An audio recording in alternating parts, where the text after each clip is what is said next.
How's it going, everyone? Data here, and welcome back to the Vancouver Canucks franchise mode here on NHL 24. Moving into episode number 26, the 2030 postseason, here in year number 7.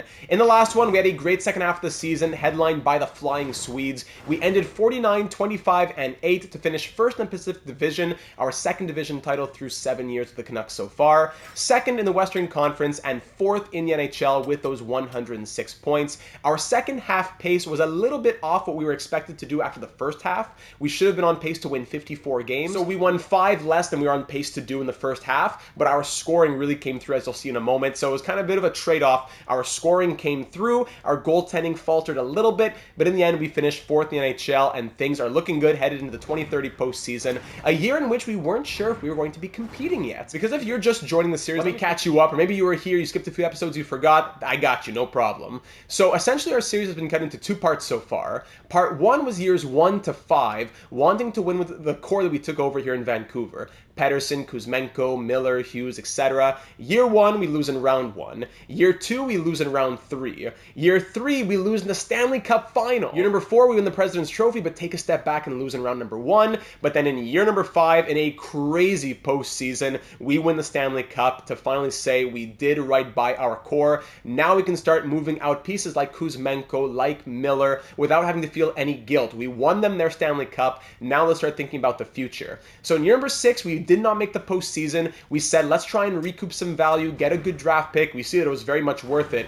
And in year number 7, if we end up competing, that's great. But if not, we're still growing. And this team gave us a resounding yes. We want to compete with the 49 wins that we got. And the second half really showed big differences. I will look in the point totals in just a moment. But especially Frederick Lundqvist in his rookie season. We drafted him 3rd overall, traded up from 10 to 3 and got him. It was absolutely worth it. It cost a lot, but it was worth it in the end.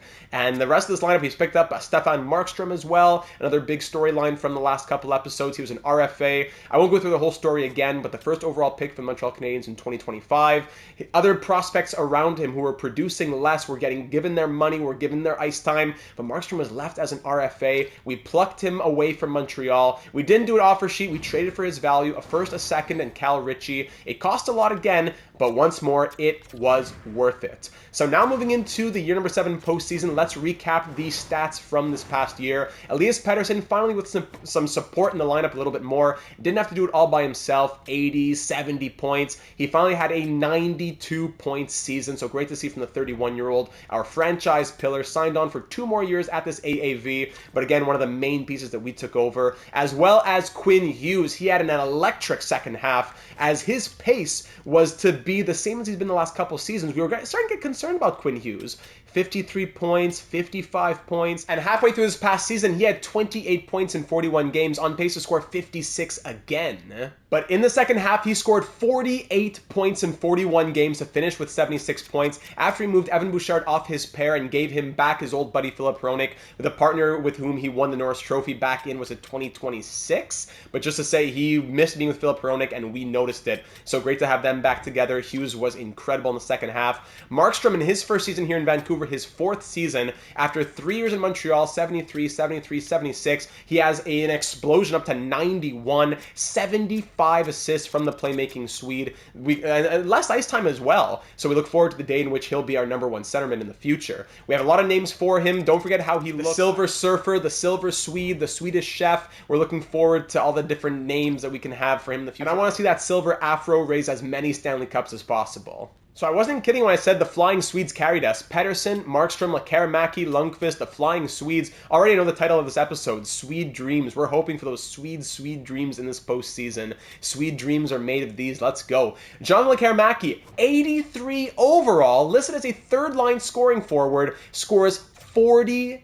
goals and 75 points. He's gotten better every season with us. Now his 4th year in the NHL. 35, 39, 52, 75. So hoping, fingers crossed, for some overall growth, some X factors or something this offseason. If not, maybe we'll give him some X factors ourselves. But just to say, 40 goals from him. And Fredrik Lundqvist in his rookie season scores 43 goals and 72 points. His first year out of the SHL, the third overall pick, 18-year-old Lundqvist. Another one here on AKA Team Sweden. So great to see for a rookie season from him. Likely a Calder Trophy coming his way. Aside from the Flying Swedes, Owen Tippett had a great season. A quiet 68-point campaign from the 85 overall in his second season here in Vancouver. We picked him up to be like a 60-point second-line guy. Getting 68 from him was a great, maybe not a revelation, but from 15:38 of ice time, yeah, very good production. Josh Norris, another huge surprise last episode, as he had 24 points in the first half, on pace to score 48. But we said, let's move Ratu down, who hasn't been scoring a lot, and put Norris from the third line up to the first line,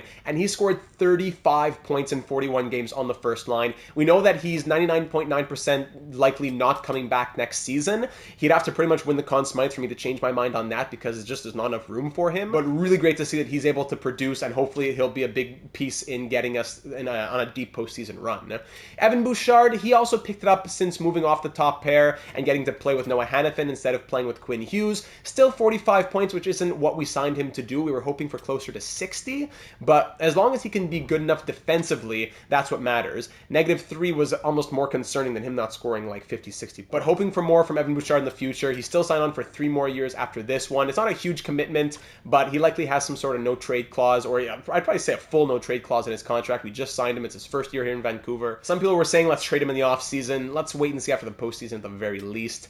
Aatu Ratu, slow season from him. He got moved out of the top 6 down to the third line so that Norris could move up, and as a result, of course, 44-point season, one of the lower ones of his career. The last few years he's been 63, 54, 59. I'm not too worried about Ratu. He's a future second liner. He'll be back there next season, especially if Norris, or when Norris is gone. So I'm not worried about Ratu. He's a great role player. We love him. Philip Hronik had a great second half as well. Mr. Plus Minus. He was playing great with Hannafin, great with Hughes. 44 points plus 34 from him. Caden O'Brien was a disappointment. 39 points, 19 goals. Again, he has to really go crazy in the postseason to change his fate this offseason. Tom Goldman, third-line center. Sean Couturier, we picked him up around the deadline to be fourth-line center. 5 points and a +1 in 18 games, playing fourth line plus some penalty kill. 10-18 per night. Great veteran depth for us. Merci, Sean Couturier right there. Hannafin, 25 points +16. He's been a trooper now. Many years he's been with us. Love Noah Hannafin. So steady and reliable on that second pair left side. Very nice to see that. Vasily Podkolzin, slow year from him, 21 points. Last few years, 29, 28, even 33. So usually he's been known to pick it up in the postseason. 7 goals, 10 points, +12 on our Stanley Cup run in 2028. Hopefully he can do that again. So, all right, we'll see Podkolzin. Jake Neighbors down in the bottom 6. Bouillon, the rookie, third pair defenseman, 15 points. Peak, McIsaac, and goaltending. Now, here was another question from the last one. Hunter Jones, 32, 16, and 6 with 4 shutouts, 904 save percentage, and 3.15 goals against average. His numbers from the first half and the second half were like night and day. He went from Vezina pace to like, pretty average. Pretty mid, you might say, and that's why we brought in Schmid, or actually Akira Schmid. So Hunter Jones, so-so. Schmid ended up having a lot of appearances. We picked him up at the deadline, and he appeared in, I believe it was 10 games. He went 7-2 with a 923 save percentage and 2.38 goals against average. So Schmid is definitely going to be an option for us in this postseason, while Leonov will probably get sent down. He's a rookie. He's done well, 10-8-2 on the season, but when it comes to who can we trust in the postseason, I definitely don't want to go to the 68 poise rookie before we go through Jones and Schmid. He'll still be an option for us, but definitely Jones and Schmid first and foremost. And of course, if you weren't here for the 2028 postseason, Hunter Jones, don't forget, he had the best, I mean the best, not a subjective statement, an objective fact, the best postseason run by a goaltender in NHL history, with the most shutouts ever with 8. He had 2 per series in the first, second, third, and fourth rounds. 16-4-2 is his record. 8 shutouts, half of his wins being by a shutout. 942 save percentage and 1.95 goals against average. So we're really going to try our best to recapture some of that magic. But worst case, Schmid will be there as well. And, we'll see how long that leash really is. That's where the assistant GMs come in. So in round number 1, we're facing the LA Kings. They're a strong team. They're definitely not a wild card squad on paper. They're a lot stronger than you would think. brink. They have our old friend Thatcher Demko between the pipes, so there's a great storyline here. It's the first time we faced them in the postseason through our series so far. Fiala, Byfield, Marchenko on their first line, Fajmo, Dubois, McKenna on the second, Kraus, McQueen, Jamson on the third, or Yamson is it? Then former Canuck, Garland with Rodriguez and Pelletier on the fourth. Very deep lineup, everyone between 81 and 89 overall. Then for the defense, Kiviharju with Brant Clark, Orensky with former Canuck Matt Roy, and Ty Smith with Ilya Lyubushkin. Again, everyone between 81 and 89 overall. And then goaltending, it's our old friend Thatcher Demko, 88 overall, backed up by Chris Drieger. And even in the scratches, 80 to 83 overalls there. So it's a very strong team on paper, but you know how it is in the postseason. Anything can happen. Don't want to spend too much time on comments because there isn't too much to say, but let's dive into what the AGMs had to say in the last one. So we'll go ahead and start off with Dan, who, by the way, is keeping our Canucks Google Sheet up to date. Link in the description if you want to see the history of this franchise mode so far. Every year, the stats, the trades, the signings, everything is there. So thanks again to Dan for keeping that updated. Dan says, despite the late struggles, I'd still give Hunter Jones Game 1. EA loves turning teams upside down after the deadline, so I wouldn't call it a surprise that he got a bit roughed up in March. Schmid did great stepping in, but we all know that playoff Hunter Jones can be a different animal, absolutely. As for lines, no changes to the top six, but Colson typically turns it up in the playoffs and should be swapped with O'Brien, who will be using the playoffs as a showcase for his next team. Pretty much, eh? I also wouldn't be surprised if Sean Couturier ends up as our third-line centerman for Goldman. However, that's more of a wait-and-see move. But at the end of the day, we all know playoff sim can be as finicky as goalie sim. The Kings look pretty strong and shouldn't be treated like a wild card team. We had our struggles against them this year, going 1-2-1. 2 regulation losses coming whilst Filip Hronek was out due to injury. The matchup looks to be very exciting. Division rivals, 2 strong rosters, and some familiar faces. Hopefully we see the same Demko we saw in 2025-26. I mean, we traded him, right? Sure, we didn't meet our first half pace, but when you look at how far we've come since last year and how much room we still have to grow, it's hard not to be happy with where we're at. Let's keep rolling and let our Swedes fly high. Great video as always, my man. Good luck in the playoffs. Let's bring another cup back to Vancouver. Go Canucks. Dan, everything you said was wonderfully put. Thank you for your thoughts. Very much appreciated. A few other comments echoing some of those same thoughts that I'll have roll on the screen right here. Kieran saying that we should stick to Jones for the whole postseason as Schmid isn't long-term and Jones has proven his pedigree. And regardless of how we do, this will be a valuable experience for many in the lineup. Very true. Mason loving Hughes and Hronek, a little concern for Evan Bouchard. Hunter Jones can get games 1 and 2. If the numbers don't look great, we can give a look to Schmid. Gavin agreeing, saying that Jones had a rough second half and Schmid looks good, but I would have to lean Jones as we know what he can do in the playoffs, albeit on a short leash. And last comment, of course, going to Cheating Eel, who says, very good season, all things considered. I definitely send Leonov down to the AHL as we want him to play, and there's nothing really to gain by having him as third goalie in the stands. We can always call him up if it was really needed. Also, if we're thinking about moving O'Brien this offseason, would it be worth it to have Neighbors play on the third line instead of him, and then see what Neighbors can do with the extra play time? Also, spoiler alert, Neighbors has been really clutch against Starfleet from the last live stream, so I'd extend Akira Schmid right away, for sure, as his demands can only go up. Right now he wants 1 year on league minimum, I believe. Worst case, he becomes a trade chip if we don't intend to keep him once we get to the offseason, but since Leonov hasn't proven just yet if he can handle a regular spot, we should play it safe and lock him up. Ratu is probably getting back in the top 6 next year, but for now, it's Norris's spot, absolutely.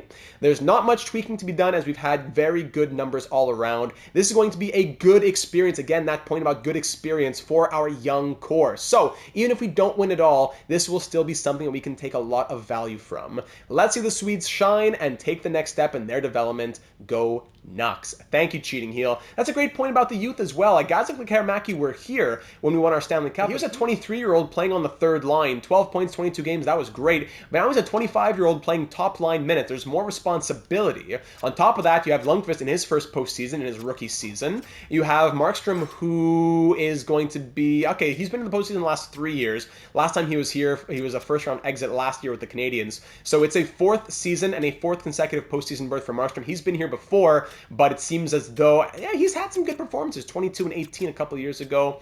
Interesting. Bad, great, not so hot. The last 3 years of Montreal. Yeah, lots of opportunity for players to get some experience here, especially for our core who's going to be here in the long term. So just before we continue to go and look at the contract extension there to Schmid, I have no idea what our goaltending tandem will be next season, but you always want to lock up a goalie who seems to be simulating well to a cheap deal. That's never a bad thing. So even if Schmid doesn't end up staying, He was a free agent last year. He's been putting up good numbers, but he's only been here for like 10 appearances. So I don't think it would make sense to say, oh, great, here's 2 years, $2 million per season. I think still 1 year makes sense. One way is fine. I'll boost it up to $900K for how good he's been, but I'm not going to go 1 year, 1.2 or something. For a guy who's been hot, but who knows if that's sustainable. So 1 year, $900K on Akira Schmid. Who knows if he's even a part of our plans next season, but we can just get him signed on. Worst case, we move him, and Leonov's going to be kind of fighting for that spot as well next year, as Hunter Jones will presumably continue to be our starter. Speaking of the goaltending, we'll also send down Leonov for the AHL end of the season and postseason. No reason to keep him up here if we're going to be, we can just call him up if anything were to happen. We will. So Leonov goes down, not waiver eligible, not an issue. Then in the AHL, how have they been? Muller's been so-so. Janssen as well so-so. So Muller will sit, I suppose, despite the medium league potential. He's 23 now. I'm not sure if there's much hope for him. I'd probably put my stock more in the other goalies that we've drafted and have in the organization. So Leonov will start. Janssen will back him up, and that'll be a nice little boost for the AHL squad, which is currently 37, 30, and 2. So it's going to be tight if they even make the postseason. And yeah, they're in 6th right now in their division, and they're in the Pacific. So yeah, could be tight. All right. So 49, 25, and 8 is our record. Not much to touch upon for the lines. Like we said, there could be some bottom 6 mixing and matching. Goldman and Couturier swapping around, O'Brien swapping down for Neighbors, Podkolzin coming up in the lineup as well. We know how good Podkolzin has been in the past. I think I want to keep the lineup exactly as it is for Game 1. And then, let's say things don't go well in Game 1, instead of doing a crazy overhaul for Game 2, we can make those little tweaks for Game 2, for Game 3, and go from there. I know in theory Couturier would be the option over Goldman, much more experienced, much more reliable, but Goldman has to try and prove it eventually if he's going to stick on this team. He's 21 now, it's his 2nd season, he's not growing above 80, back-to-back years of just being an 80 overall. I want to get him to 82, 83, let's give him the chance to do that. I'm not going to forfeit the postseason in the name of trying to get 1 overall growth for Goldman, but let's at least start it off like that. So even O'Brien, we'll keep him on the 3rd line for now. He knows that he has to showcase and try to prove himself to get a job in the NHL next season, but these guys on the 4th line, this entire 4th line could be our 3rd line, so changes will be made as we go. For the defense, we'll keep it like that. They've been solid enough. It's more Hunter Jones who's been shakier, and while his numbers have gone down in the second half, his performance in the 2028 postseason and just his simulation ability in general will get him the start in game number 1, but I wouldn't be surprised if Schmid starts at least 1 game somewhere in the game 1, 2, 3, 4 range. Jones, it doesn't have to be a collapse for me to say let's try a game for Schmid. It might just be, the simulation doesn't seem to be your friend this year. And that's not anything against Jones, that's just the way this game is. So all that being said, ladies and gentlemen, let's get the 2030 postseason started here in Vancouver. Game 1, Round 1, the 49, 25, and 8 Canucks facing the 41, 37, and 4 LA Kings. We won the Stanley Cup the last time we were here 2 years ago, and we have a good track record. Stanley Cup Final, miss. Stanley Cup Final, miss. Now this year, that'll be the question mark. Lundqvist making his postseason debut, a few players making their Canucks postseason debut, and we're welcoming Thatcher Demko back into Vancouver, a place that he knows very well. Game 1, Round 1, Year 7, let's hit it. First period, and it's 1-1 after 20. Markstrom opens it up with his first career postseason goal as a Canuck, but then former Canuck Connor Garland, he ties it up. 1-1 after 20, shots 13-7 in our favor. Second period, now 2-1 Vancouver, it's Frederick Lundqvist on the power play. The best power play in the NHL strikes early, and it's Lundqvist's first career postseason goal. He does it at home in front of the fans. Shots 25-17 in our favor through 40, but we are only up by 1 thanks to the power play marker. And there's Evan Rodriguez very quickly tying it up at 2, and there's still lots of time to go here in this third period. But Caden O'Brien, he has a little bit of life, and Maxime Bouillon, his first career postseason goal. Ty Smith answers back quickly. We have a 1-goal lead with 10 to go here in the third period, and Fagemo ties it at 4 just like that. That is the 5th goal of the period. Power play Kings late. Extended opportunity. We kill it off. Final 2 minutes, and it's Filip Hronek. Could that be the winner for Filip Hronek with 30 seconds? And it will be enough. One of the veterans on this squad. Filip Hronek caps off in an eventful third period, and Vancouver wins it 5-4 in game number 1. Wow, O'Brien has some life. Bouillon scores his first career postseason goal in his first career postseason game, and Hronek with 2.5 minutes to go gets the winner against his old buddy. Shots end 35-33 for Los Angeles, but we come away with the victory. Tippett with 2 assists. Hronek the game-winning goal, and it's a 5-4 Vancouver final. Whew! That was an exciting one. We were almost dropping it there in the third period, but we had a good comeback. Schmid with the logo of the Coyotes behind him where we traded for him from. All right. Easy decision to renew. That's great. That's a glitch that we've seen before. Whew, wonderful. Game 1 victory at home. Hunter Jones did well enough. The lineup in general did well enough also. I'm not sure I have anything to really say. Let's see the plus minuses maybe. Any big negatives? Third line, fourth line? -2, -2, -2 from the fourth line. Yeesh. So let's keep an eye on that. And on defense, 1-1, -1, -1, 0-0. So that's second pair of -1. Okay. And it was an 85 save percentage for Hunter Jones. So I want to see Hunter Jones have a 900 plus save percentage game tonight.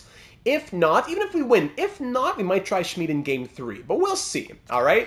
Game 2 here at home at Rogers Arena, trying to go up 2-0 in the series before we go on the road. It was a late nail-biter last game. Let's try and win in more convincing fashion tonight. First period, and it's 2-1 Kings after 20. Lekaramaki opens it up, but then McKenna and Werenski on the power play make it 2-1 for the Kings. Shots tied at 13 after 20. Early power play for Vancouver, killed off. Second period ends 3-2, goal apiece. Lundqvist, 2 goals in 2 games, but then Jamson scores to make it 3-2. So we're down by 1, despite outshooting the Kings 28-23. We're down by 1, headed into the third period here at home before we go on the road, and that's Fagemo second in as many games, making a 2-goal lead for the Kings now. 4-2 Los Angeles. Come on, we only have 2 past Demko. Power play Los Angeles, and it's Byfield on power play. That'll likely be enough. We're down by 3. Hold on, there's Podkolzin, Mr. Postseason. We're down by 2 power play. With 5 to go, that's killed off by the Kings. Final, and that'll be it. We almost had a little bit of something. Podkolzin tried to get the troops going. There's the extra points. 7 goals on Hunter Jones. Yeah, Schmid will get Game 3 as we drop, despite outshooting the Kings 36-31, we drop it 7-3. Yikes. Jamson, 2 goals and an assist. Where's the Jamson? Charlie Ray Jamson. If you know, you know. How are the plus minuses in this one? Whoa! -4 from O'Brien, Goldman, and Ratu. Oh my. Yeah, that third line is going to get tweaked a little. And Podkolzin scoring that goal is great in favor of him wanting to get a little boost in the lineup. So we split the games at home. It's going to be a best of 5 headed to Los Angeles now for game number 3. Let's say, let's put Ratu back on his side. Let's bring O'Brien down. He scored a goal, but that plus minus was ugly. He has power play time still. So let's try Ratu, Goldman, Podkolzin. Unless we go Couturier, he's -1 also. Hold on. Goldman, -3 from the last game. We'll try it first. Ratu, Goldman, Podkolzin. We'll try that first. Neighbors, Couturier, and O'Brien. We'll try that first. On defense, nothing too crazy here, eh? No, nothing to be too concerned about. And goaltending, Jones, 833. Come on, Hunter. Akira Schmid will get the start. Let's do it. If you're in the Data 782 Discord server, or even if you're in our Dynasty Hockey League, there's a handful of us there. You know what Akira Schmid means. So let's see if he can live up to the hype that he's had there. Here we are in Los Angeles at Crypto.com Arena, splitting games 1 and 2. Big 7-3 loss in the last one. So let's try and hold back the offense a little bit. Scoring 3 was okay. I want to see 4 or 5. We can't be allowing 7. Schmid getting his first postseason start as a Canuck and his first postseason start in who knows how long, as we're ready for game number 3. First period, and it's 2-0 Canucks after 20. Josh Norris, his first postseason goal as a Canuck, and there he is, Vasily Podkolzin, Mr. Postseason Podkolzin. 2 goals in as many games. Shots 13-7 after 20. Second period now, and it is 2-0 still. 24-19 of the shots in our favor.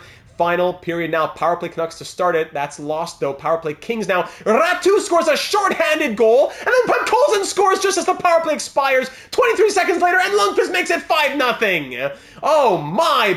Now there come the floodgates are open. Elias Pettersson on the power play. The touchdown is scored. Let's see if we can get the extra point. Power play killed off. 5 minutes to go. What a flood here in the third period. 4 goals over the span of about 4.5 minutes. And we win 6-0. Akira Schmid shuts out the Kings. 27 save shutout. How about that? Shots end 42-27. Podkolzin scores twice. 3 goals in 2 games. And is that his 4th in the postseason? Ratu with 3 points after a tough game last time. Hronek was a +5. Great. Some zeros in the plus minuses, but that's all right. 3 stars in this one. Schmid, 27 saves. On the road, mind you. Ratu and Pettersson, a goal and 2 assists apiece as we win this one by a score of 6-0. Woo! What a win. Big statement game right there. Let's see in the AHL. Do we make the postseason? We ended, what? No, 39-31-2. That's nice, but just outside of the postseason. Unfortunate down there. Unless something that I'm missing? No, there you go. So let me just see, yeah, I may as well see the end of season numbers for the AHL. I wonder if Leonov did anything in those last few games as well. Like maybe got 2 or 3 starts. So down in the AHL, he got us the wins, but probably just too late. Hervinen with 68 points, Perreault 59. Niskala, players who we're actually looking for growth from are these 3 right here. So Niskala, 52 points in 72 games. Might be time to cut him loose soon. Cody Brown, 47 in 72, and Gustavo Kelly, 42 in 72. Yeah, Miknov, Shen. Yeah, we'll have to see what happens at the draft for sure. And then goaltending, Leonov was 2-1, 903 save percentage, 2.95 goals against. That was fine. So Leonov did what he could have done, but just the team was too far gone, unfortunately. Okay, so let's just make sure Schmid is starting the next one once again here on the road in Los Angeles. Coming off of that big shutout. Was that the first shutout of his postseason career? No, he had 2 in 2023 with the Devils. Yes, okay. But it was his first postseason start. He played a couple games a couple of years ago with New Jersey. No, a couple of appearances, 5 saves over and he got 2 losses accredited to him. That's tough in 14 minutes of play. When was his last start? His last start came in 2023 probably. Looks like all of these appearances were in relief. So his first start, first win, first shutout since 2023 when it came to postseason games. So there you go, Akira. Let's keep rolling into game number 4, a big 6-0 victory. We don't always need to shout out the other team, but if we can score, 4, 5, 6, that would be very much appreciated. Here at Crypto.com Arena, looking to go up 3-1 in the series. First period, 0-0 after 20 shots, 12-11 for the Canucks. Second period now, 2-0 Kings. There goes the 5-period shutout streak for Schmid. Power play goal from Brand Clark, then Lawson Krause, even strength. Shots are 26-19 for the Kings through 40. We're down by 2, definitely not over yet. There's Lekaramaki scoring early. It's a 2-1 game. We are back in it. Power play Kings, though. Extended Kings power play. And there's Byfield with the power play goal. I love taking these penalties. Power play Vancouver. Come on now. Killed off by the Kings. We still have life, but they're outshooting us by quite a bit. Big rally back after getting shut out at home. And they will defeat us by a score of 3. Make it 4-1 with the empty netter. Shots end 37-27. Who's taking these penalties? Let me just see this. Lekaramaki, double minor for high sticking. Great, after he scored that goal. Beautiful. So, 4-1 loss to tie this series back up at 2. 3 stars in this one. Krause, Demko, of course, and Brant Clark. So we're exchanging victories here. It's a 2-2 series through the first 4 games. Schmid allowed 3 goals. I don't think he looked too bad either. Let's see here. Still 952 save percentage. So yeah, Schmid will get a start once again. Do you want to do anything down here in the line on the bottom 6? 0, -1, +1, -1, -1, -3.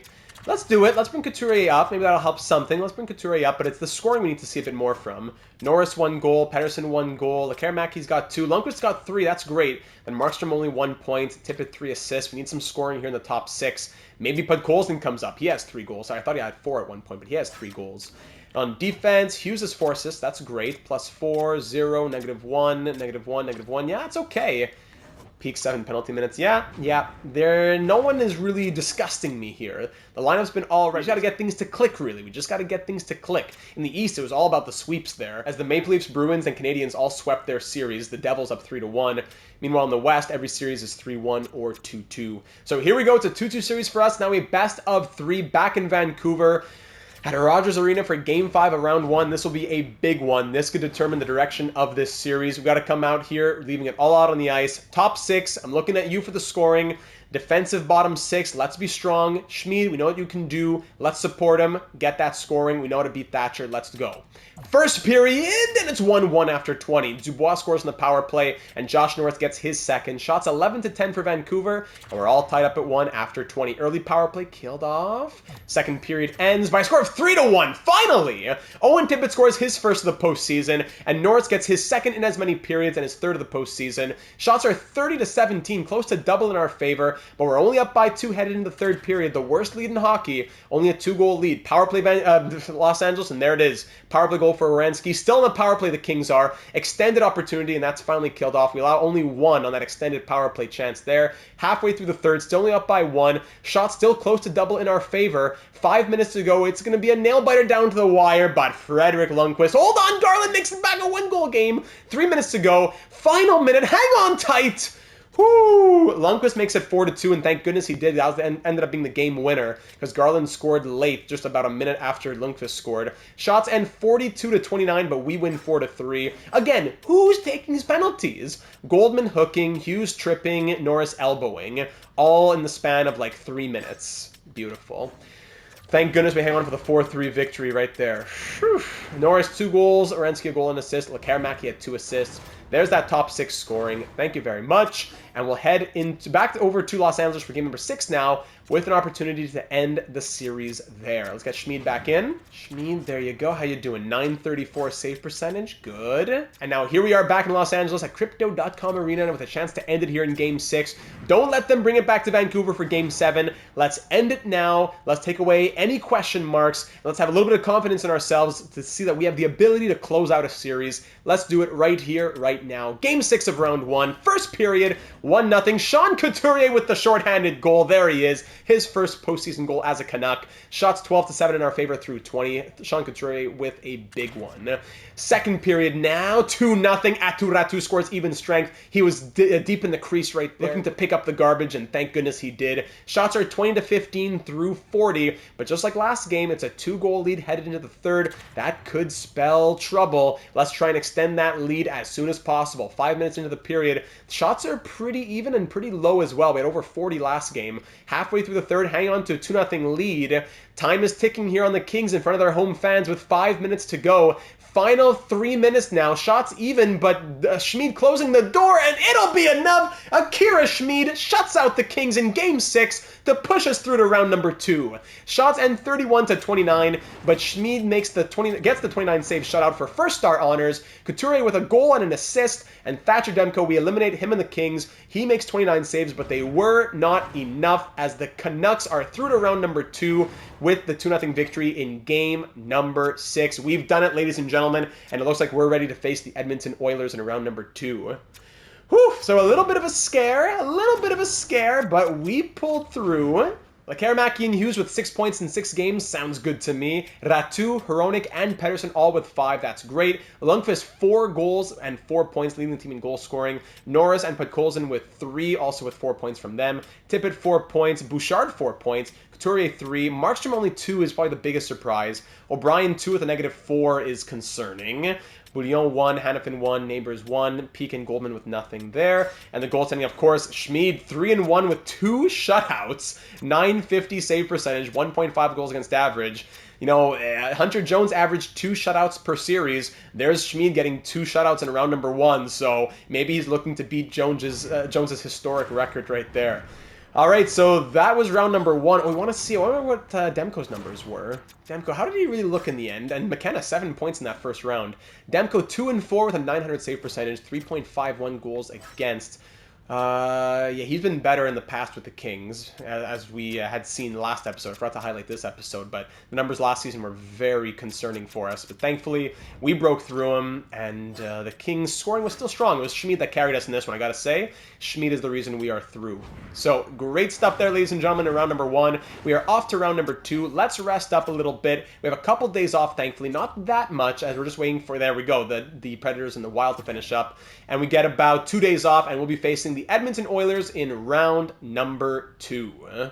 We've faced the Oilers twice before, both times on our road to the Stanley Cup Final. In year number 3, we beat them in round number 2 in 4 games. And in year number 5, we beat them in round number 1 in 7 games. So we are 2-0 against them in our postseason history in this franchise mode series. And both times that we beat them, it was on our journey to a Stanley Cup Final appearance. So here we are facing them once again in round number 2. Oilers lineup, let's see how they look for 2030. Any big changes? Nugent Hopkins, McDavid, and Bertuzzi on line number 1. Former Canuck Tyler Bertuzzi. LeBlanc, Bourgault, and Engvall on the second. I was thinking about Engvall at one point, another fellow Swede right there. When I was looking at getting a depth player, we ended up getting Couturier, but I was thinking about Engvall. Yafalo, Lawton, and Bjorkstrand on the third. Entwistle, Nyes, and Fogel on the fourth.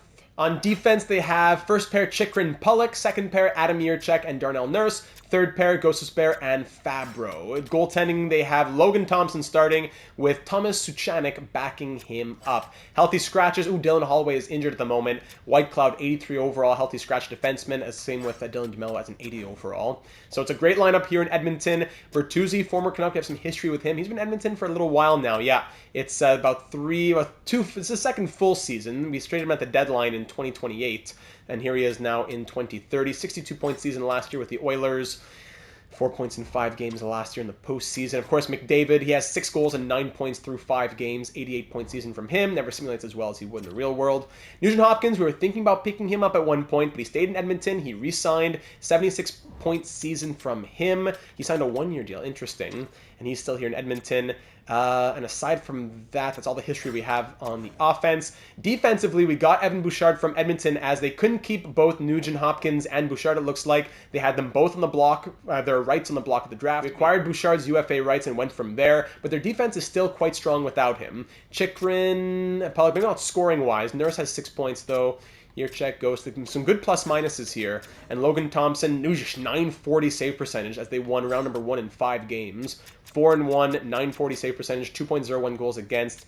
He has some okay numbers historically. This year he had an 897 save percentage, but of course the playoffs are always different. It's his 4th season here in Edmonton.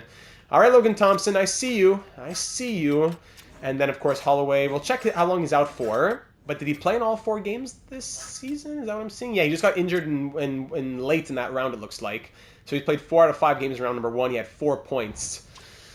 Yeah, so that's going to be a big part of the lineup if he comes back in this series. Let's see. Shoulder injury out till May 7th. So he could probably be back by, like, game 3-ish. 3 or 4 max, I'd say.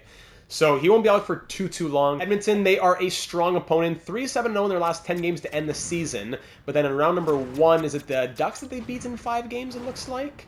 Yes, they beat Anaheim in 5 games. So for this second round, our lineup at the moment will stay the same. Of course, Schmid's got to get back in there. At some point, we got to turn off auto goalie rotate probably to make sure that we won't get... I won't ever forget heading into a game or something. We'll keep the lineup like that. Here we are facing Edmonton. They beat the Ducks in a 5-game series to end in round number 1. Now here they are in round number 2. We got the home ice advantage. They went 44-34-4 on the season. We have good luck against them so far in our history. We're 2-0 against them in our franchise mode. Years number 3 and 5, we beat them. So just like the Stanley Cup Finals, on off, hopefully back now to on, facing them in year number 7. Game 1, round 2, let's do it. Facing the Oilers and former Canuck player in Tyler Bertuzzi on that first line. We have a former Oiler in Evan Bouchard. First period, and it's 1-0 Edmonton. It's Matthew Nyes opening it up on Akira Schmid. 1 goal on 6 shots against him. 14-6 the shots for Vancouver, but we're down by 1. Second period now, and 1 now as Sean Couturier ties it up. Thank you very much. Shots are 24-19 in Vancouver's favor. We're all tied up into the final 20 minutes of this first game of this series between two teams that have seen each other many times, well, at least in the regular season, many times before, but even in the postseason. A few power plays that go nowhere on either side. 1 for us and 2 for Edmonton. Still all tied up at 1 with about 7 minutes to go now. Shots are more even, 31-28 in our favor. Final 5 minutes. Next one could be the winner, or will we see overtime with a minute to go? We're off to overtime. Shots and 36-28, all tied up at 1. Let's do it. Some depth scoring on both sides. Matthew Nyes scoring the lone goal for the Oilers. Sean Couturier scoring the lone goal for the Canucks. Next player to score will put his team up 1-0 in this second round. McDavid in the corner. In front, big one-timer that goes wide. Now here's Pollock. He regains it, skating down to the corner. Back to Nugent Hopkins. At the point, it's McDavid.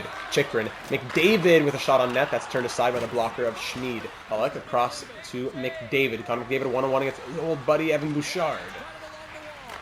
To Chikrin in tight. Oh, big save, point blank from Akira Schmid. Well done.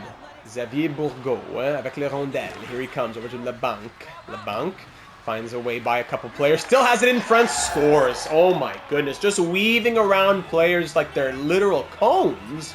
No problem. Left, right, shield the puck. Nobody wants me.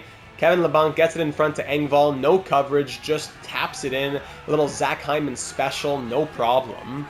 LeBanc just weaves his way around a couple players. In front. No one's there to stop him. Down to the 1 knee, 1 T. And there you go. All right, Oilers win it. Pierre Engvall, shots and 36-33. And it's only Sean Couturier scoring the lone goal for us, as the top 6 cannot get through Logan Thompson. Already the top 6 was scaring me a little bit in round number 1. They got to find a way to start scoring, or else we're going to be making some major changes. We lose 2-1 in overtime in game number 1. Schmid will be back for game number 2. I won't make any more lineup changes yet, but I need to see more than one goal, and I definitely need to see at least a goal from this top 6. 40 goals from Lekaramaki, 43 from Lundqvist. Yes, Lundqvist has 4 goals, and I know it's not him who's the problem, but I'm just saying in general, I need to see more from everybody.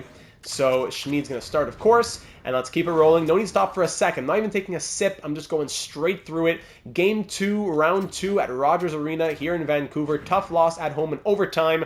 Let's try and bounce back and just get back on the horse here, heading to Edmonton. First period, 1-0 Oilers. Kevin LeBlanc, there he is, making a 1-0. Shots 15-9, still yet to break through Logan Thompson from our top 6. Second period now, there we go. Thank you very much. And it's Caden O'Brien scoring twice on the 4th line in a span of 2.5 minutes. Caden O'Brien makes it 2-1 Vancouver, all on his own.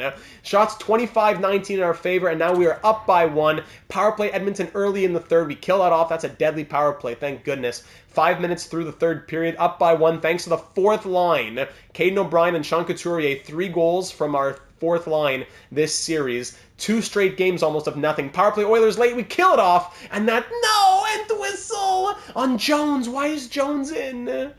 Oh no, we're headed to overtime again. Shots end 31-28. End whistle's late goal ties it at 2, and we'll see overtime again. Here we go, back at it again at Rogers Arena. A goal for the Oilers will put them up 2-0, headed back to Edmonton and win both games on the road. A goal for us will split the games at home, and we'll have a best of 5 headed to game 3. Gets hit in the neutral zone. Pedersen picks it back up across to Hronek with open space. Philip Hronek can do a little bit of skating by himself, no problem. Hronek looking for options in front of Pedersen, scores! Elias Pedersen, and the Canucks win it in overtime. Well done, Philip Hronek. It's just the magician out there. What a guy, just making things happen.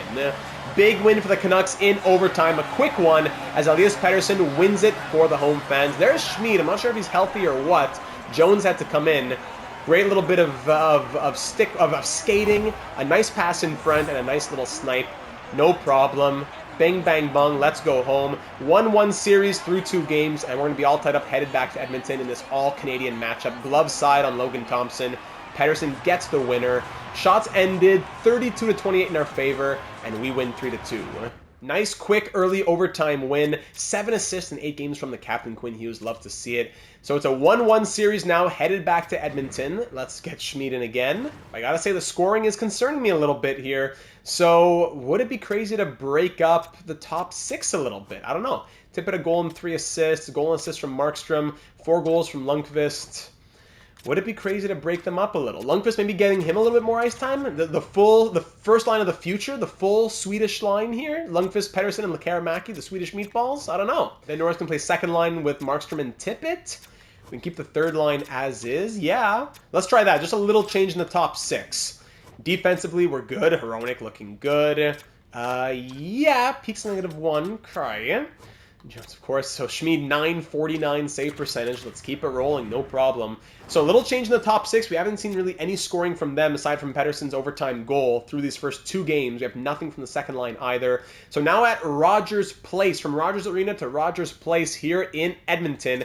Game 3, round 2 with a 1-1 series. It is now a best of 5 starting here on the road after a big overtime win. Let's keep that momentum up and let's get some top 6 offense generating. First period, and it's 1-0 Oilers. Oliver Bjorkstrand scoring early. Or no, sorry, technically scoring late with 1:32 left in the period. Shots end tied at 10-20. Second period, 2-1 goal apiece. Ghost makes it 2-0, but then Evan Bouchard gets a goal against his old team in his old arena. Shots 21-18 for the Oilers through 40. We are only down by 1 here in the 3rd. Still no goals from the top 6. Power play Oilers killed off by the Canucks. Still no goals. Then put Coles in. Thank you. The bottom 6 continues. Mr. Postseason. Power play for the Canucks killed off. It's a 2-2 game. But then Owen Tippett. Finally, the top 6 does something. The first goal through what? 6, like 8.5 periods or something? 5 minutes to go, up by 1. Can we hang on tight, please, with a minute to go? Finally, no overtime as the Canucks win 3-2 on the road. 2 third-period goals to win 31 by outshooting the Oilers 31-28. 3-2 Canucks the final. Schmid making 26 saves. he has been doing miracles. The scoring has been atrocious in the top 6. Tippett scoring the first goal of the entire series. In 9 periods, we have 1 even-strength top 6 goal. So there we go. We're up 2-1 in the series now. At least there's that. I'm going to go ahead and turn auto goalie rotate off at this point. So Schmid's back in. I'm going to turn rotation off now, as we know that he has earned himself at least 1 bad game, I would think, to stay as the starter. So that'll be turned off, and there you go. May 6th now, so I wonder if Dylan Holloway's back in the lineup at this point for the Oilers. Yes, there is second line center, Dylan Holloway. Okay, so that pushes Bourgault down to the 3rd line, and Lawton down to the 4th line, and it pushes Nyes out of the lineup. Gotcha. All right, so Holloway's back on the 2nd line. Big 86 overall presence for them. He was point per game in round 1, I think we had said. The Avalanche currently up 3-0 over the Predators. Canadians are up over the Devils. Leafs are up over the Bruins. Let's do it. Game 4 in Edmonton to go up 3-1 in the series. This would be big after a big comeback in the 3rd period last game. Let's keep the momentum going. And top 6, I'm looking at you. First period, 0-0 shots, 12-8 for the Canucks. Second period, now 1-1 after 40. Engvall scores shorthanded. Then Lekar-Maki, the first goal from the first line through 11 periods. 2 minutes left in the 11th period, and finally the first line scores a goal. That's actually, well, technically just in sim, I mean, because Pettersson scored in the live when we went in to watch. But I digress. Shots 26-19 in our favor through 40, but we're all tied up. Final period. Next player to score. There you go. There's Lundqvist. His first goal of the series, but then Engvall ties it up with his second of the game. We're all tied once again. 2-2, 13 minutes ago, power play Vancouver, and it's Evan Bouchard on the power play. We're still on the power play. Now that's killed off by the Oilers. Bouchard's second against his old team, putting us up by 1, 5 minutes to go. Oilers feeling the pressure at home. Can they get anything with 2 minutes left? Likely goalie pulled, and Nugent Hopkins scores with 1:41 left. Shots end 36-28 in our favor. 3-3, and we're headed to overtime for a 3rd time through 4 games in this series. Overtime here in Edmonton. A goal for the Canucks will put them up 3-1 in this series, headed back to Vancouver, but a goal for the Oilers will tie it up at 2 and make it a best of 3.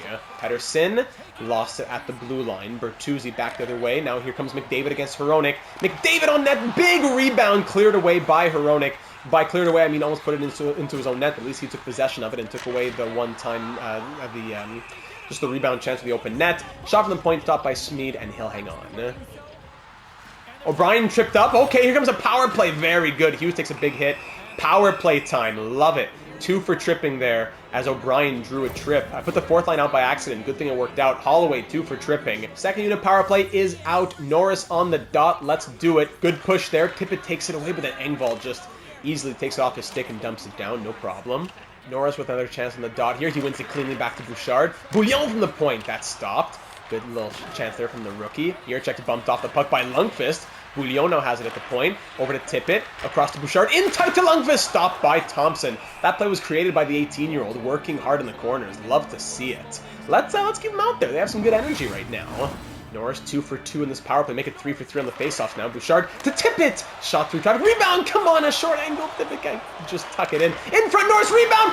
Scrawling is Logan Thompson as Lundqvist had a great look on the doorstep. Oh my goodness, we'll have to check the replay in a moment. Bouchard now. Tippett from the right, scores! Owen Tippett and the Canucks win it in overtime.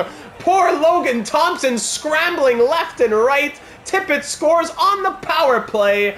Woo, and the Canucks win in overtime. 3-1 series lead headed back to Vancouver. Wow, what a job by the second unit power play. Like I said, I wanted to keep them out for their energy.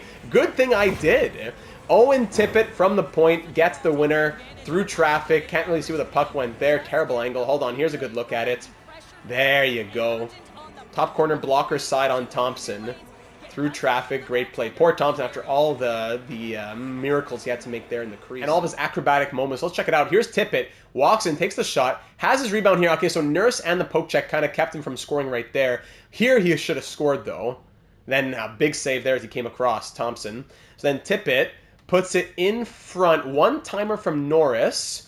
How does he get a piece of this one? Is it a piece of the pad? Let's see. Yeah, just a piece of the pad. Then here's Lundqvist. Wide open look at it. Wide open look. And it's, oh, into the glove. Oh my goodness. Gotta give it to him. Wow, then a scramble again. Nurse trying to get it out and pushed aside. Wow, so kudos to him. Then Lundqvist keeps it alive. Not sure what to do with it. Gives it over to Bouchard, to the point. Then there's Tippett scoring. So wow, there it is again. Definitely the TSN highlight of the night for you. But shots end 44-30, and we come away with a 4-3 victory with a great effort from that second unit power play in overtime. Wow, so 3 out of 4 wins in this series coming in overtime. All 4 wins coming by 1 goal. We've won 3 in a row. We're up 3-1 in this series now, looking to end it back home in Vancouver. The winner of this series will face the Avalanche as they swept through the Predators, the reigning Stanley Cup champion Nashville Predators. 9 points in 10 games from Evan Bouchard. Let's keep it rolling. Back at Rogers Arena, let's end it in 5. We beat the Oilers last time we faced them in 7, I believe. The time before that in 4. I'm not sure if that's the order, but it was definitely 4 and 7. Let's see if we can do it this time in 5. First period, 1-1 after 20. Markstrom scores on the power play, just his second of the postseason, but Xavier Bourgault scores on the power play himself to tie it at 1. Shots 13-11 in our favor after 20. Second period, 2-2 goal apiece once again. Pollock on the power play, then Jake Neighbors, his first of the postseason. Shots tied at 24, score tied at 2. We win this period, we're off the Western Conference Final. Oilers win this period, they're pushing it to Game 6 back at home. Third period now in Vancouver. Next goal is going to be a big one. Power play Vancouver. It's Lundqvist on the power play. He's been electric in the last couple of games. Power play Edmonton now. Extended power play opportunity for the Oilers. We kill that off. Power play again for Edmonton. It's like 6 minutes on the power play. We kill it all off. 5 minutes to go, up by 1. Will it be enough for that power play goal? Final minute, and yes, it will be. The Vancouver Canucks are now 3-0 against the Oilers in the last 3 times we've faced them in the postseason, and we have booked our ticket to the Western Conference Final. Shots end 35-34. Lundqvist gets the game-winning goal. There you go. Double minor, high sticking. So we made up for the high sticking double minor. Ratu with the hooking minor. Not great, but we come away with the victory. Schmid looks great, making 32 saves, getting first star honors. Neighbors, Lundqvist, there you go. That's the scoring we want to see. And after losing game 1, we win games 2, 3, 4, and 5. Every game in this series was decided by 1 goal. So that shows you how tight this series was. Whew, and now we're on to face the Avalanche. Let's take a breather and check out the point totals. So through 11 games, Evan Bouchard is leading the team with 10 points. Love to see it. Like I said at the beginning of this episode, we want to see a lot this postseason. There were some rumblings of what we do in the offseason with Evan Bouchard. 10 points in 11 games. Thank you very much. Lundqvist, 6 goals and 8 points from the rookie. Crazy to see. Lekaramaki and Pettersson, and even Quinn Hughes all with 8 points. Podkolzin, Tippett, O'Brien, Ratu, Hronek all with 6. So the scoring is quite dispersed. Norris, Couturier with 5, Markstrom, Neighbors with 4, Goldman with 2, Bouillon with 1, same for Hannafin, nothing for Peak still, but now he's a +1. Goaltending, Akira, 7-1-1 with 2 shutouts. No shutouts this series, but he was solid. 940 save percentage and 1.8 goals against average. Through 9 appearances, that is incredible, and he will continue to maintain his grip on the crease headed into the Western Conference Final. So in round number 3, we'll be facing the Avalanche on the road, of course, as they were the President's Trophy winners this year. It's the Canadiens and the Bruins over in the Eastern Conference. Funny the Canadiens are doing so well without Markstrom. Goes to show that they thought that they could survive without him, and here they are. But yeah, the Avalanche will not be an easy team to face. They went 54-18-10 on the season. They won the President's Trophy, best team in the league by quite a fair margin, I believe, as well. Let's see their lineup here as they swept through the reigning Stanley Cup champions in round number 2. Kovalenko, McKinnon, and Rantanen on that top line. Whew. 7 goals, 11 points in 9 games from Rantanen, 8 goals and 14 points from McKinnon, and 3 goals, 15 points from Kovalenko. Chinnikov, Ruzicka, and Nichushkin on the second line. Interesting. 9 points, 8 points, 6 goals, 10 points. Wow, okay, you wouldn't think with the overalls. Arvidsson, Riley Kidney, wow, and Tulipov on the third line. Again, names you wouldn't think. And on the fourth line, Cooley with Reese and Wood. Wow. All right. Defensively, they have Bo Byram with Mikhail Guliev. Yeah, Guliev 10 points, Byram 7 points. I see Sam Girard with Devon Tays and Gage Concalves with Henry Thrun. So he's a forward. Yeah, he's a center. There he is. So Gage Concalves is a centerman. I don't know why they can't have a defenseman playing there, but for whatever reason, they're going to have him play there with his 3-star defense. Guliev and Girard, 2 former/current San Francisco Starfleet members, if you're following our live franchise mode series going on Thursday evenings. And goaltending, it's Sebastian Kosa, again, another former Starfleet officer, backed up by Jack Campbell. So Sebastian Cossa, it's his first year here in Colorado. No, there must be an injury here. Because, yeah, oh, wow, Landeskog and Makar are both out. Makar 3 points in 5 games, Landeskog 3 points in 2 games. But goaltending-wise, I guess they traded a goalie or something, because Cossa only has 17 appearances, but he's 12, 3, and 2. Crazy numbers in the season. 7 and 1 in the postseason, 917 save percentage, 2.72 goals against. Meanwhile, Jack Campbell, 1 appearance, 1 win. So yeah, he played 34 games. I guess there was some other goalie going on in Colorado. 935 save percentage for him. So the goaltending looks solid enough. 2 major injuries, though, to this lineup. Let's check them out in the injury report. Let's check it out. So, oh, wow. Okay, so Landeskog's out for the entire postseason. He'll be back at the end of July, so he'll be back next year. Broken leg for the captain. That's unfortunate for him. Cale Makar's out for the next 9 days, so you would think he comes back sometime in this series with a hernia. But we'll want to take advantage while we can. So in 8 days now here, in Game 1 being on May 12th. Wow. So just looking at the Avalanche's journey so far in the postseason, in round number 1, they faced the Golden Knights. They beat them in 5. Then they beat the Predators in 4. Here they are in the final. Canadiens and Bruins over in the Eastern Conference. Not going to be an easy matchup here. If you would think that this is almost the Stanley Cup Final. Teams number 1 and 4 facing off against each other, while in the East, it's teams number 6 and 9. So 6 versus 9 in the East, 1 versus 4 in the West. So you would think the winner of the West goes on to be at least the favorite in the Stanley Cup Final. But we will see, ladies and gentlemen. Here we are in the Western Conference Final. It's the 4th time in 7 seasons with Vancouver that we've made it at least this far. So at least there's that to be proud of. At Ball Arena in Colorado, Game 1, Round 3, Year 7 of a huge heavyweight matchup. First period, and it's 2-1 Vancouver after 20. But Colson opens it up. There he is, Mr. Postseason. Rantanen ties it 30 seconds later. But then, like 19 seconds after that, Hanifin makes it a 2-1 game and no scoring since. Shot 16-7 after 20. We're up by 1. I have more faith, and there's McKinnon scoring. I was about to say something nice. I have more faith in Schmid than I do in Cossa, looking at the numbers here. But the Avalanche forwards, their defense, definitely something to be scared of. So McKinnon scored early in the second period, and the second ends 3-2 as Rantanen adds a power play goal. Shots are 29-22, and the Avalanche lead by 1 headed into the third period. Top 6, let's go! Power play. Avalanche early in the third. We kill it off, thankfully. 5 minutes in, we're still leading in the shots. We're getting the puck on net. That's good. We got to break through Cossa. Power play Avalanche again. Killed off once more. Thank you. Final 5 minutes. Do we have anything from that top 6? They've been lacking too often. And Chinnikov extends the lead to 2. That'll do it. Yeah, Tulipov adds in empty netter. Shots end 39-35, but Cossa stands his ground. Of course, he could definitely do miracles.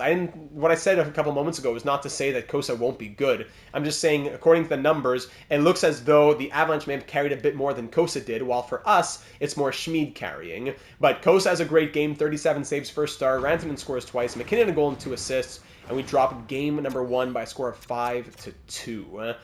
Ugly, ugly. We fell apart a little too fast there late in the game. Again, I want to do something in this lineup, but I'm not sure what. The first line's fine. The second is scaring me a little. 5 points, 4 points, 6 points. Maybe Bud Colson does get his boost in the lineup. Mr. Postseason. Who would come down then? Couturier got 5 points. Goldman, I gave a whole speech about why I wanted to play him on the third line, but now he's been playing fourth line. 2 assists. He's getting enough ice time. If Colson came up, Tippett or Norris would go down. Tippett or Norris? Probably, I don't know, Tippett's a bit more the playmaker.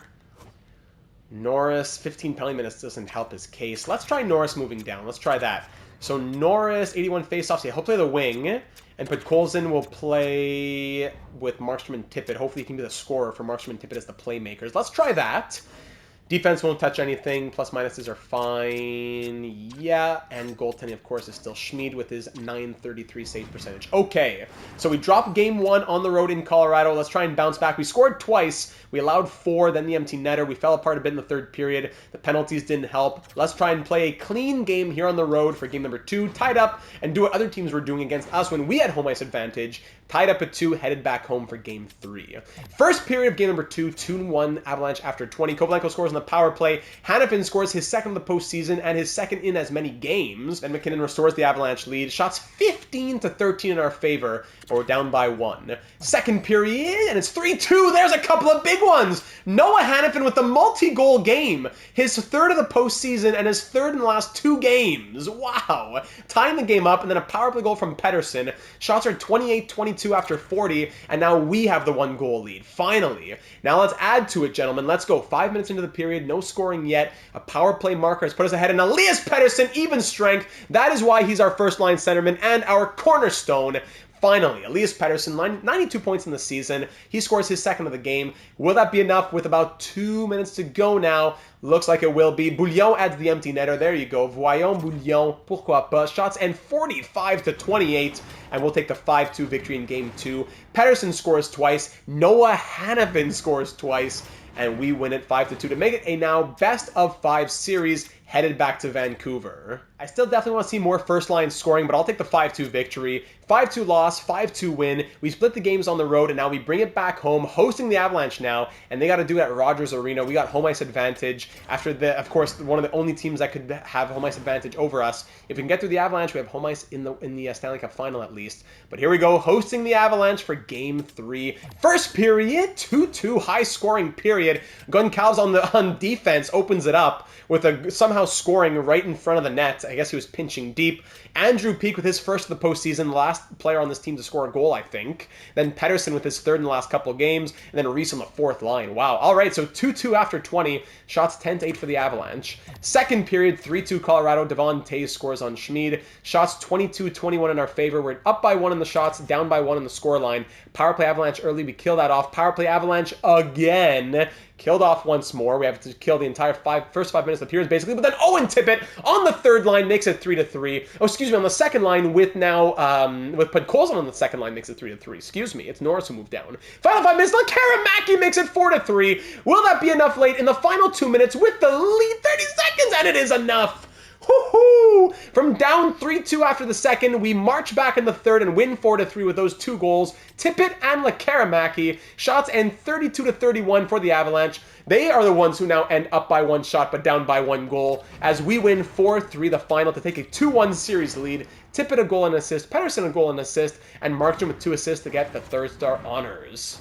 Whew, big 4-3 victory at home in front of the fans. Let's try and keep it going here. This is going to be a tough series all the way through. Tight games, and it's not going to be any different here in Game 4. We've won back-to-back. The Avalanche are going to be hungry. President's Trophy winners, 54 wins on the year. They'd only lost 1 game in the first 2 rounds. They've now lost back-to-back in this Western Conference Final. They're going to be pushing back hard now for Game number 4. If they don't want to be down 3-1, headed back home to Colorado. They want to tie it up at 2, and it's an early power play for the Avalanche. First period, and it's 3-1 Vancouver. My goodness, it just stuck in my head. My apologies. I saw the shots and I got scared for a second. Couturier scores shorthanded on one of the 2 penalties we took in the first 5 minutes. Amazing. Just always for us, the penalties. Only always for us. Couturier with his second shorthanded goal of the postseason. Lundqvist scores to make it 2-0. Tulipov 2-1, but then Mr. Postseason, Vasily Podkolzin, up on that second line, makes it 3-1. Shots are 19-10, almost a shot per minute from the Avalanche, while we get a shot every other minute,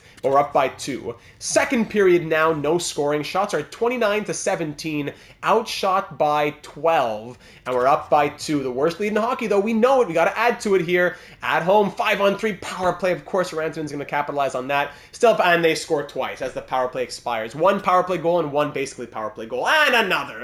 Okay. There we go. Take all the penalties. Then what do you think's going to happen when you're allowing 40 shots on net? Power play again. 5 minutes to go. Let's go. Who's going to tie this one up late? 2 minutes left in this one. Who's tying it late? After we have the third period comeback last game, the Avalanche had the third period comeback this game. Rantanen, Nichushkin, McKinnon. Shots and 41-29. And we continue to take more penalties. How many penalties have we taken this one? 1, 2, 3, 4, 5, 6, 7 minor penalties to 1. Penalties were 7-1. Come on, ref. Fans just throwing things on the ice after this one.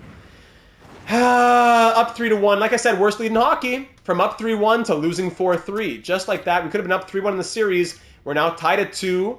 It's going to be a best of 3. And 2 of the next 3 games, if we go 3 games, we'll be on the road in Colorado. Oh boy, and over in the Eastern Conference, the Bruins are up 3-1 in their series over the Canadiens.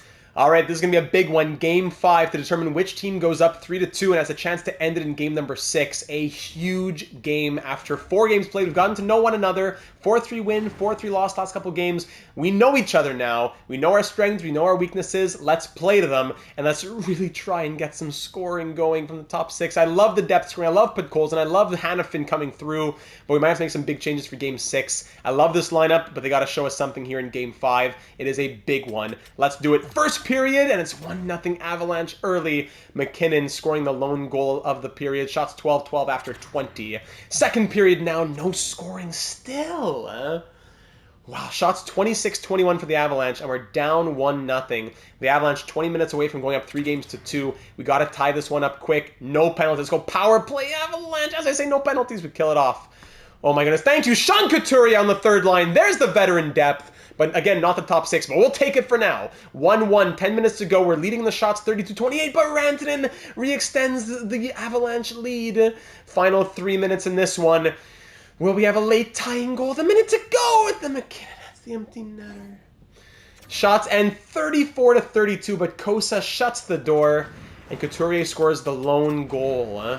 McKinnon 2 goals and an assist. Oh, wow. Yeah, we got to make some changes here. We got to make some changes. We win 2 in a row, we lose 2 in a row, and we're down 3-2 in the series. And then we got to win 2 in a row again if we're going to win this series, games 6 and 7. So what changes are we making here? Lundqvist 7 goals, that's great. Pettersson, that's great. Karamaki maybe moves out. Tippett, Markstrom, Podkolzin moves up. Would that be crazy? Podkolzin +4 on the top line. Let's go. I think he's earned it. 6 goals. Podkolzin top line. Karamaki, Markstrom, and Tippett. No, I don't like that. Who's the scorer, really? Ratu, Couturier, Norris. Norris is taking a ton of penalties.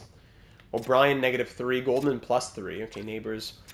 No, I don't know if I like this. Maybe let's try Tippett, Pettersson, Podkolzin. Tippett is kind of like more of a scoring playmaker.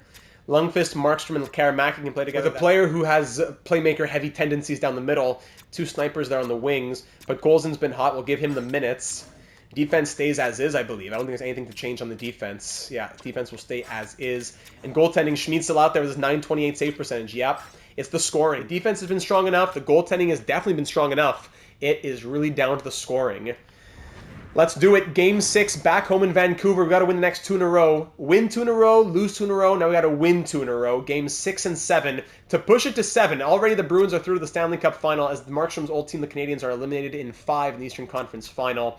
Do we potentially have a date with destiny to face the Bruins in a 2011 rematch? If we do, we'll have to beat the Avalanche twice here. And all starts with this at Rogers Arena here in Vancouver for Game 6. Let's hit it, gentlemen. First period.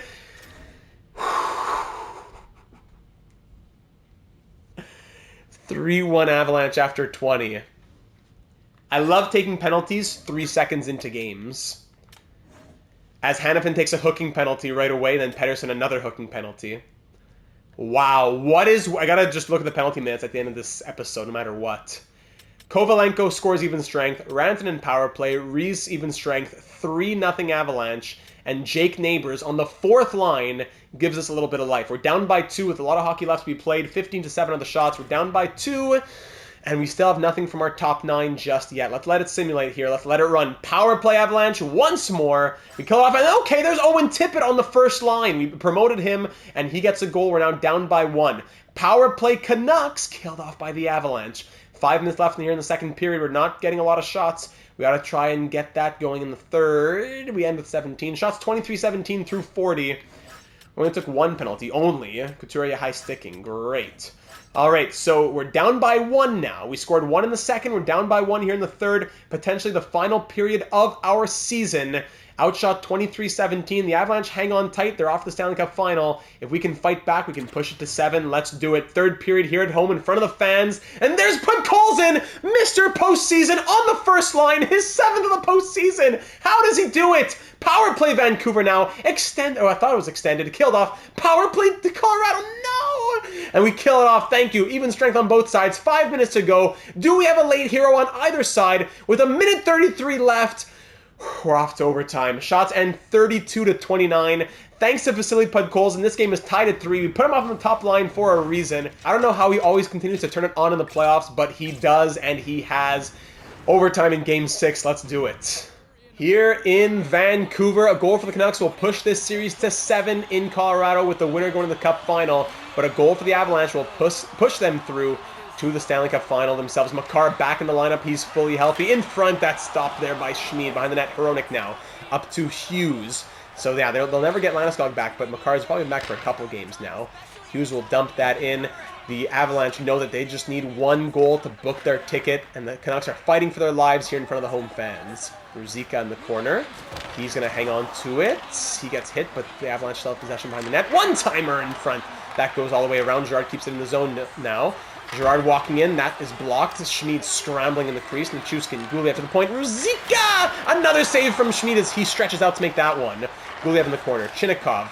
Great pressure from the Avalanche. Girard! Another big save from Schmid. Stretching out for all of these acrobatic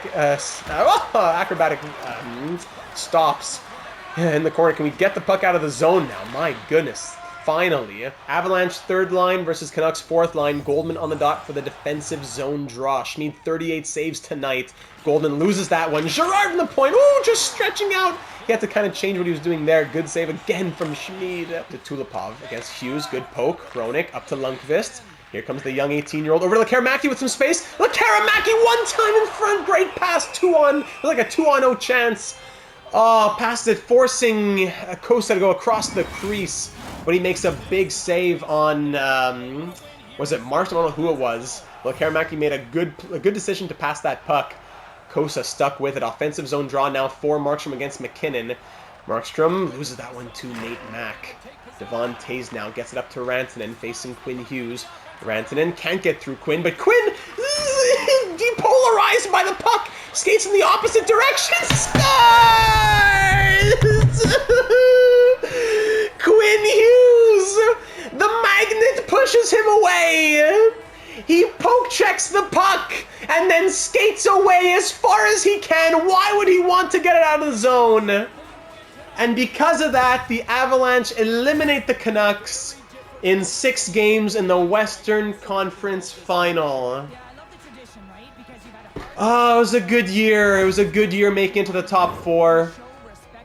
4th trip to the Western Conference Final in 7 years. It was a good trip. 4th time in 5 or 6 years in total, but 7 years of the franchise. Oh my goodness, Schmid made miracles. Schmid made miracles. Shots end 43-30. Let's see that one more time for all the EA voodoo enthusiasts. One more time. Poke check, miss. Poke check, and then continue. Right here. He stops. Hold on. Look at the snow coming up. Right there. Right there is the stop animation. I'd be okay if he started skating forward from here, but no. Let's keep skating back and go as far as we can all the way back and let this guy who is behind me, who is this, Chinnikov? Kovalenko, who is even behind me. Kovalenko, who's totally behind the play, is going to come in front of me and just take it. No problem. No problem. That's a class. And then as the shot is taken, you just watch it go by. Where is he when the puck went in? Let's see. Hold on. And then not only does he let that happen, he gets out of the way. It's his side. It's on the left. It's his side. He gets out of the way to let the shot come through traffic. Who is he covering here?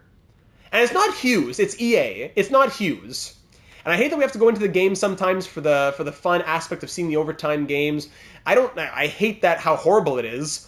Maybe at a certain point we just need to watch it in the slow sim. It takes away so much dramatization. It takes away so much drama from going into the game and seeing the plays that happen. The last overtimes we went into were fine enough. There's so many great moments that we would have missed in channel history were it not for going into the slow sim. But it's ridiculous. Come on, EA.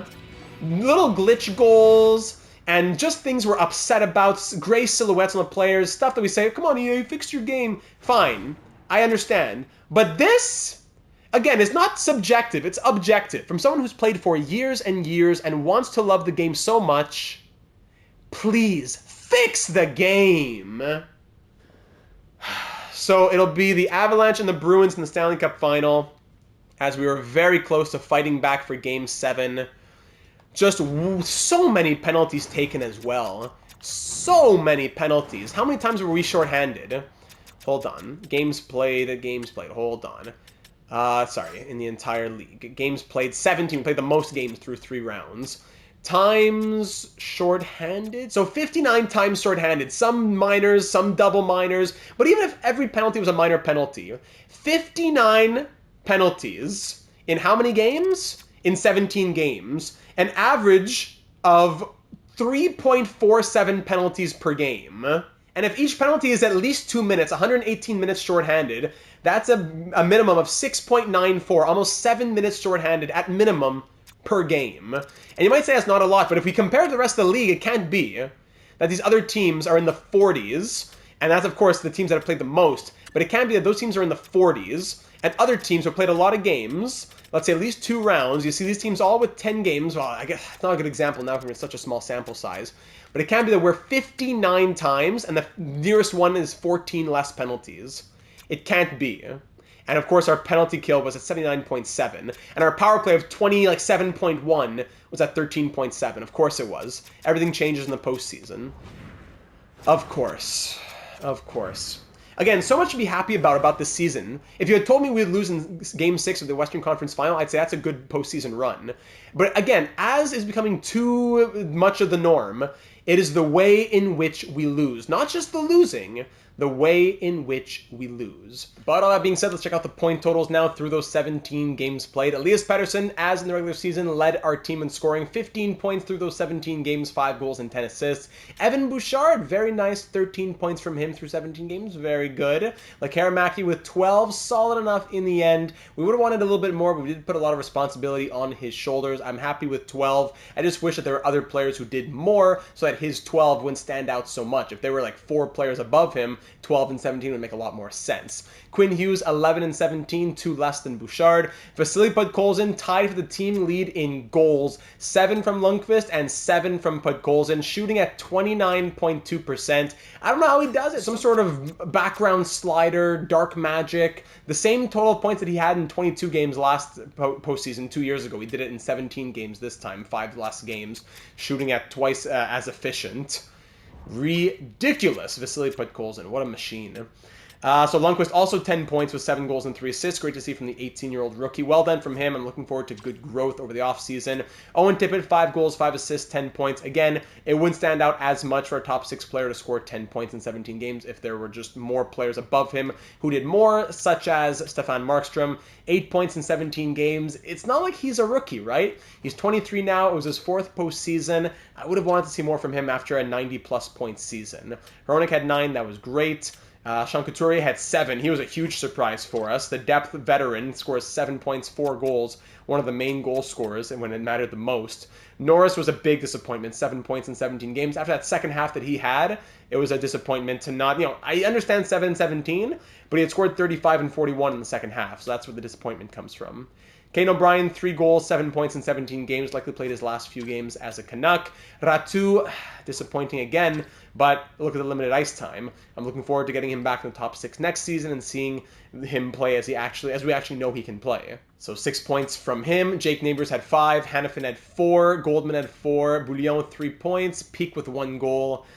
Yeah, the plus-minuses weren't horrible. We had -2s from a few players. The plus-minuses weren't horrible. It's really the lack of scoring, because the plus-minuses were okay, the defense was okay, the goaltending was lights out. It was the scoring. Schmid went 9, 4, and 2 with 2 shutouts, .926 save percentage, and 2.38 goals against average. You have to think that he is at least a part of the tandem conversation next season.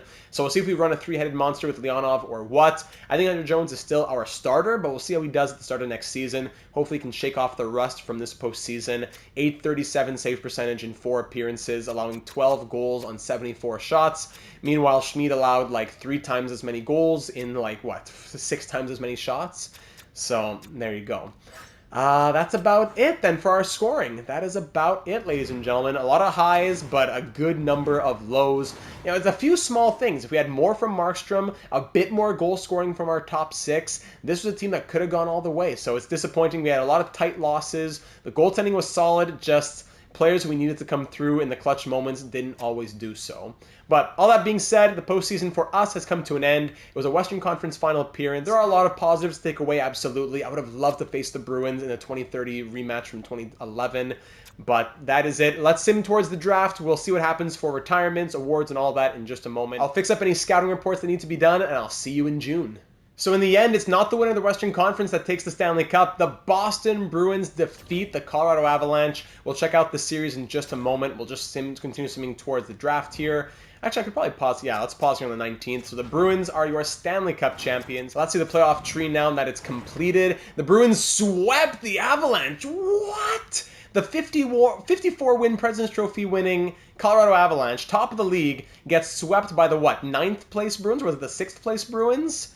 But still, the Bruins had swept the Sabres, beat the Leafs in 6, took down the Canadiens in 5, and then swept the President's Trophy winners. Oh my goodness, so the Bruins had quite a squad this season. Well done to them. I just want to quickly see what their point totals were like.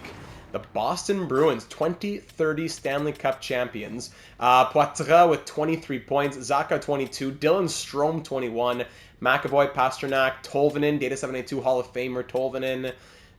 Boy, and goaltending, it was Tarasov, of course. 83 overall, Daniil Tarasov goes 16-1-2 with a 928 save percentage. Of course he does. Of course he does. That makes total sense in EA. So the Bruins win the Stanley Cup, bringing it back east for the first time since 2027. Avalanche President's Trophy, Avalanche versus Bruins. That was their second consecutive Stanley Cup final, by the way. They lost to the Predators last season, so they're back, and this time they get it done. Art Ross goes to Mikko Rantanen, Hart to Rantanen, James Norris to Kel McCarr, back-to-back years for him. Lady Byng goes to Michkov, Calder to Lundqvist, of course, no doubt in our minds. That's our first piece of hardware in a little bit, so great to see Lundqvist winning that. Conn Smythe to Poitras, Vezina to Devin Levi, Jennings to Carter Hart, wouldn't be here in the real world, Masterton to Logan Stanley, Jack Adams goes to Monroe, and it's too bad because Hunter Jones would have had a bid for the Vezina at one point. Draisaitl wins back-to-back Selke trophies, Ted Lindsay to Rantanen, and Maurice Richard to Michkov. So Maurice Richard and Lady Byng to Michkov. Any awards down here in the AHL? No. So I think we can go ahead and sim towards the draft now. Just any final moments for retirement, stuff like that. The Flames win the draft lottery, jumping from 10 to 1. Coyotes jump from 4 to 2, but the Stars drop from 1 to 3. Unfortunate for them. So big jump for the Flames there, 10 to 1. Retired players now. Who's calling it a career in 2030? Nikita Kucherov at 37 years of age, 629 goals and 1,363 points. At an 85 overall, he retires. I've seen him go into his almost mid-40s. Zibanejad, Tarasenko, Sagan, Hedman, Zuccarello, Marchessault, former Canuck Zach Hyman. Any other former Canucks out here? None that are catching my eye. Don't think so. So they're the retirements for 2030. Goaltenders who retire. Varlamov goes out at 42 years of age. Gibson, Martin Jones, and there you go down the list. Okay, all right. So they're the retirements. The 2030 class. Victor Hedman now a coach as well. That's true. We traded him to the Coyotes when there was that like 6-team trade going on. Yep. Any retirements? Don't see any. No retirements. Very good. Draft interviews we don't need to do, but I'll just quickly make sure that's the case. Yeah, we have at least like the top 80, 90 players scouted, so we'll be okay. Pro Scout on the line, and there we go. All right, so here we are at the draft, getting ready to kick off the 2030 draft and off-season. Next episode, ladies and gentlemen. Let's just start wrapping it up, looking at progress reports, any possible extensions, and then the draft thoughts. So sorting by modification. Oh my good. Whoa! Okay, well, I'm sorting by overall maybe. Elias Pettersson, again, it's only their overall at the moment. It still could change by the time next season comes around. But Pettersson up to a 94 overall. Hughes at a 92. Markstrom up to a 92. Norris at an 88, who will be going to free agency. Bouchard, Hronik, no change there. Lundqvist and Lekaramaki both up to 86 overall. Let's go. Finally. Now we'll see if that sticks. Owen Tippett from an 85 to an 86. No, O'Brien still at an 82. He saw some growth, though. We see some growth for O'Brien. Okay, but it still looks like we're going to be trading him as an RFA, or we'll sign and train him or what. But, yeah, Golden still at an 80. That's unfortunate. Looking in, sorry, for any goalies, no. Looking in the system now. Leonov still at an 82. Let's sort by modifications here in the system. Montoya up to a 75. That's great to see from Dylan Montoya. Oscar Markstrom, another Markstrom in the system. He's 70 overall. Valette, Walter, Alanin, Naslund, Ludwig Naslund. Okay, up to a 72. Kravchenko had a lot of growth, but just scrolling through anybody else who's interesting. Beaulieu, Brown, 77. If I look at overall, I see... Where's Niskala? Still a 78. Yeah, I don't know about Niskala. And for goaltenders, any growth from goaltenders? Yeah, good from these medium elite guys. But Muller's not growing at all. Medium elite didn't grow at all, so he's probably out after this season. 23-74. I'd rather have 61-19. Maybe even Zubov. But I don't know. Don't need to rush that yet. But Muller, he'd have to at least be the starter next season. Maybe Oscar Janssen gets traded. A few ways you can think about it there. Looking at the pending free agents now, just in our system. Of course, Josh Norris out there, 88 overall. He is at the moment. He wants $7.5 million. So yeah, Josh Norris, I'm 99.99999% sure he's leaving. Caden O'Brien, yeah, I'd say I'm 95% sure that O'Brien's leaving. But Colson, we have to extend. Just what a tank out there. Good that we can get him for cheaper as well, from 2.25 down to like 1.75 or so. Sean Couturier, he hasn't retired. He would be open to fourth line center, so we could think about Sean Couturier. Cale Fleury as depth. No, he wants too much unless it changes after the draft. Neighbors, he could stay as depth. Akuratu, he can stay as depth. Yeah, a bunch of guys there. Lebedev, we can sign him on board. Unsigned players in our system. Yeah, we'll want to get... Quinton Grohe this season. Didn't see that. Franklin Quint, our 29th overall pick last year. Gem, NHL ready, all that. 47 points in 65 games. Franklin Quint, who knows if he'll ever grow with how defenseman growth goes. Goaltenders, yeah. Okay, so anything... No, we have Jones, Schmid, and Leonov all signed on. That's good. So the biggest question will be what happens with the goaltending. Leonov's probably part of the three-headed monster. You would think Jansen maybe is out. Muller and Esch as starter and backup in the AHL, both medium elite potential. That could be an idea for us. And just in general, what is our lineup looking like? If Norris is out and Ratu's back in the top six, how does our bottom six look? We'll have Podkolzin as one of those pieces. O'Brien's out, so Podkolzin is one piece. Couturier could be another piece. Goldman's another one. There's three. Neighbors makes four. But we'd think at least a couple bottom six pieces would be needed. If we look at the pending free agents who would be out here, potential UFAs who would be hitting the market. Sorry, yeah, looking at UFAs. There you go. Sorting by overall. Some big names. Kachuk, Point, Natchez, Verhage. Scrolling down the list here for anyone that may interest you. I would think we're more interested in defense than forward if we're looking at even anyone. But just any names that might catch your interest there. You can go ahead and pause as I scroll down there. A bit faster at the bottom, of course. Any defense that are out there? Yeah, definitely a bit top-heavy. And as always, just interested goalies. Swayman, Vanacek, Samsonov, Kosa. Okay, all right. And finally, looking at the draft class now, the draft board. Is it this year we have no first-round pick? No, we have our first this year. So we have our first at 30th overall. And then it jumps to a couple thirds, couple fourths, couple fifths, and a sixth. So we can always trade around a little bit. We have an early third from the Penguins. That's interesting. But yeah, pick number 30 from our own draft pick. Some interesting players here in the draft class, as always. Medium elite Ersberg, another Swede here, going at 7. Looks medium elite. Another medium elite Swede at number 13, Mikael Samuelsson. 3 years away, similar to Zetterberg. This guy, Lewis McDonald. Whoa, this is rare to see such a highly rated goalie. Lewis McDonald, high elite potential. Yes, 4 years away, but high elite potential. Looking to go at 16th here. A Polish goaltender, Lewis McDonald, playing from out of Extraliga. That could be very interesting. Keep him in mind. Another Swede here, Ola Edler. An Estonian, Ilya Voloshenko. I'm thinking a bit like Starfleet here. We have a Hungarian, Nathaniel Mayer. So at pick 30, we could go... It's not much. We either trade up a little bit, trade up a lot, or trade down to get, like, Junior Sidor. NHL ready, yeah, Junior Sidor. Puck skills, shooting, yeah. Junior Sidor is definitely someone we want to look at here from the Barrie Colts. Definitely want to look at getting him. No one else super interesting there. Marian Tyupkin. Also NHL ready. A+ shooting. So, okay, another NHL-ready player. But keep in mind, the last time we took 3 NHL-ready players in the second round, that was Niskala, Brown, and Goldman. Like 2-3 years later, 2 are still in the AHL, and Goldman seems to be stuck around 80 overall. So NHL ready doesn't always mean good.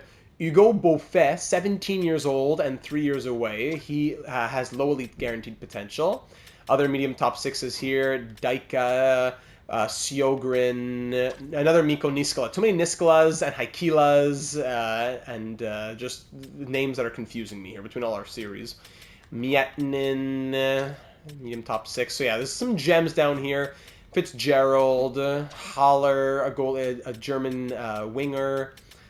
Medium elite gem, Simon Gaucher, 17 years old, 5 years away, a goaltender. So I'm looking deep here in the system. It's an interesting class. I think it was a high-low class, right? Francis Galina, 3 years away, gem. I'm doing a lot of scrolling here. This guy's 20 years old, so I didn't bother scouting him.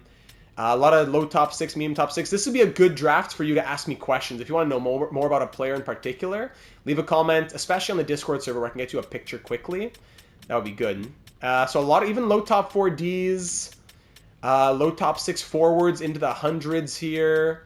Yeah, ooh, medium elite Alexandrov, 5 years away, right D, 18-year-old Estonian. Medium elite Ezra Arcabello, medium elite grinder. My goodness. Low elite, this guy Tucker Lewis. Okay, so just sorting by potential now, after we did a long scroll into the hundreds. We see guaranteed medium elites going late here. Kabanov, Yablonsky, so a couple of medium elite goalies that we can draft. Both are 5 years away, though, so we can get them for the system. But if we want actual goalies that we'll be playing sooner rather than later, I don't even Gaucher would be 5 years away, but he's 17. It would be the guy Lewis there. High elite Lewis would be the Lewis McDonald. He would be a big target, but it would require us to trade up. Some great low elites we can look at. Late low elite value. A good number of them as well. Whew. Yeah, we'll be trading for some picks. I wouldn't mind mortgaging some picks for next year in favor of getting picks this year, because who knows what next year's class will be. These are some great picks. Chipchura, Sawyer, Acker, low top 6 guys. Into the hundreds. Yep, here they are. 342, Sawchuk. Looking at the defense, a couple of high top 4D going higher in the draft, but medium top 4Ds going later on. A lot of low top 4Ds later on as well. Medium gem, Kenneth Romano, German left-hand defenseman. Great. And then just sorting from the top here, anyone besides the top guys who are NHL ready? Tom Couturier and Vladimir Arkhipov, both these guys are NHL ready, the game tells us, at the 9 and 10, was it? Even Bjorkstrand here at 11, medium top 4D would be NHL ready. Same for Alexander Markov, NHL ready again. Samuelson, 3 years away, 1 year away. This guy, Haynes, is 1 year away, while Murray was, is NHL ready. Haynes is NHL ready, while Murray is 1 year away. Haynes, 17 years old, 6'4" defensive defenseman. Oh my goodness, a lot of NHL ready value here. A lot of guys who are 2 years away after that. And then I'm sure we'll get to the NHL ready guys in the second round, who I just mentioned earlier. Yeah, so there's Junior Sidor. Then there's Tayupkin. Everyone else 3 years away, 4 years away. Yeah, no one else even 2 years away after that. Everyone 3, 4, or 5 years away. All right, so lots to think about for the draft. Absolutely, lots to think about for the draft. When you want to consider the trade value that we have to play with, we can't see the trade blocks around the league, but we can look at our trade block or our trade values. So if we're looking to make a deal, we could definitely, I don't know about Mohamed Shen. Maybe we're thinking about moving him. He's 74-22. Is he going to make it? Is he not? I don't know. Quint, I don't know. Goldman, I don't know. Bouillon hasn't grown yet. Dominguez, we're hoping for growth from, so we can be a top AHL guy next season. Montoya, good. Neskala, I don't know. Brown, I don't know. O'Brien, we would look at moving. Fritzmeyer, I don't know. Then down the system, of course, we can trade the rights to Josh Norris, Gustavo Kelly. Yeah, a lot of things to think about down here. And then for the goaltending, here's how the value shapes up for our goaltenders, but not a lot to show, really. Those are for very low picks in return. And like I said, we can't see the trade blocks of other teams, but what we can see is the message center, and that tells us that both Noah Dobson and Alex Barkov are on the trade blocks right now. Maybe not players that we go after necessarily, but just to throw it out there, 2 big names on the block. So there's the draft class, the potential draft board, progress reports, the contracts. Maybe just want to take a quick peek after 7 seasons, the record book, since we're trying to fill a little bit of time here at the end of the episode. I'm not going to put a black screen since we went deep enough into the postseason. So Vancouver, all-time leading point scorers, still the Sedin twins holding a lot of the records, but Pettersson is catching up for a decent number of them. He'll be moving into his 13th season next year. He's a couple hundred points off the all-time record. The goals, he's getting closer for the goals, that's true. Hunter Jones is still a bit of a ways away from Roberto Luongo. In a single season, no new records there. Rookie records, we saw Lundqvist this season, 43 goals. I guess he beat Pavel Bure's record. Hey, that's true. Goals and points in a season for Frederick Lundqvist. And single game records, Owen Tippett, 5 goals. He had a 5-goal game this season. Wow. Owen Tippett, new franchise record for most goals in a game. So there's a little catch-up there on the franchise records up until this point. But ladies and gentlemen, there is the 2030 postseason in year number 7. A great step forward. Again, not upset with making it to Game 6 of the Western Conference Final. It was just leaving a very sour taste in my mouth for the way in which we went out. The EA in-game sim first and foremost, but as well, some lack of scoring from our top guys. I know you can't ask for like 12 points in 17 games from some of these guys, or whatever, 10 points. That's good. But in the postseason, you need your top guys to be like point per game, if not hovering very close to that. But in the end, it was a good growth experience for a lot of the younger guys on this team. Hopefully it will lead to permanent overall growth for guys like Lekharimaki, who was an 82, 83 for so long. And looking forward to next season, where hopefully with more growth and with a couple other tweaks, 2030-31 will be a season in which we really say we're back to making push for the Stanley Cup year in and year out. So heading into next episode, leave me your thoughts down here on YouTube or over in that Discord server. What are we going to do for the little tweaks, the contract negotiations on a few players? Most of these pieces are already in place, but what kind of tweaks could be made to this lineup, even if it's just trading out excess value and bringing back in prospects or picks? Who do you want to see targeted in the draft? What are we doing when it comes to free agency? A few things we definitely want to think about. As much as we are comfortable with this core, there's definitely a lot that we want to think about so that we're as strong as possible headed into year number 8. So ladies and gentlemen, thanks for watching. Leave a like if you enjoyed the postseason run. And of course, subscribe if you haven't already to be made aware of all the uploads here on the channel between our 2 NHL 24 franchise mode series and our brand new MLB The Show 24 franchise mode series with the Montreal Expos relocating back the Washington Nationals. That's live every Tuesday evening here on the channel, with our other franchise mode series on NHL 24 with the San Francisco Starfleet being live every Thursday evening 8. Ladies and gentlemen, thank you once again for taking the time to watch. I'm looking forward to seeing you again in the next one, where we'll kick off the 2030 draft and off season to start thinking about year number 8 and another deep postseason run to come.